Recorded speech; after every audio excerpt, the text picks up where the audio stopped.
AERA began in 1916 when a very small group of education researchers at that time came together with school district people with the hope and the determination that the use of scientific inquiry could improve public schooling in the U.S.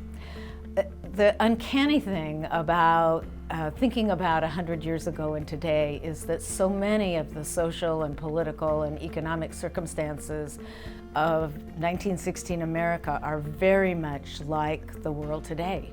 Huge changes in demographics everywhere, with the largest migrations folks have ever seen. And here in the US in 1916, there was a huge amount of worry that the whole character of American society would change. We were experiencing the huge economic inequalities and wealth and income gaps, much like we are today. There were migrations throughout this country where blacks from the post-Reconstruction South and Latinos from the Southwest were moving into urban centers in search for a better life and for better jobs, only to find themselves in neighborhoods of concentrated poverty and racial isolation.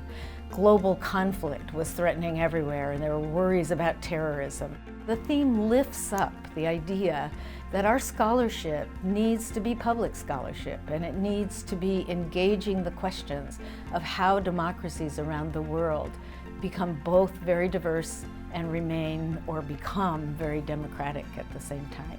You know, some might think about the theme of public scholarship for diverse democracies as being really only targeted to people who do work in policy studies or people who do work in the social context of education.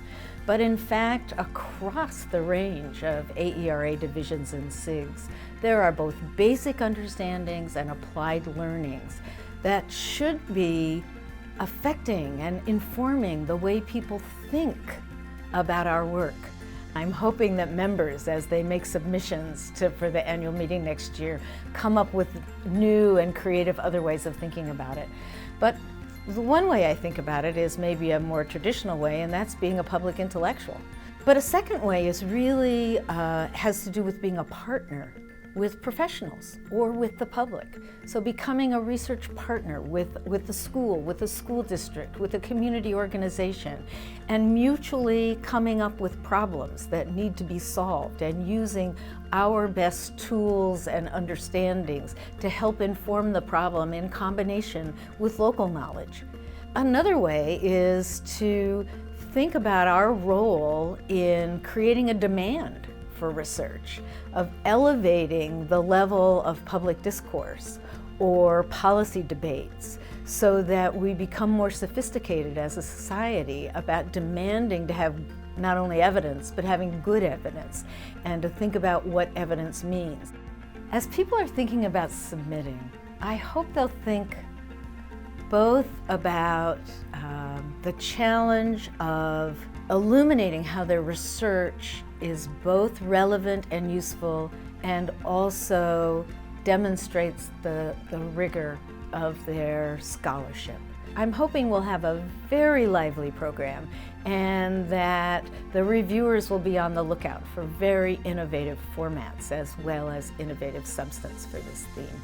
You know, we're going to be in Washington, D.C., and it's going to be in the middle of the presidential election.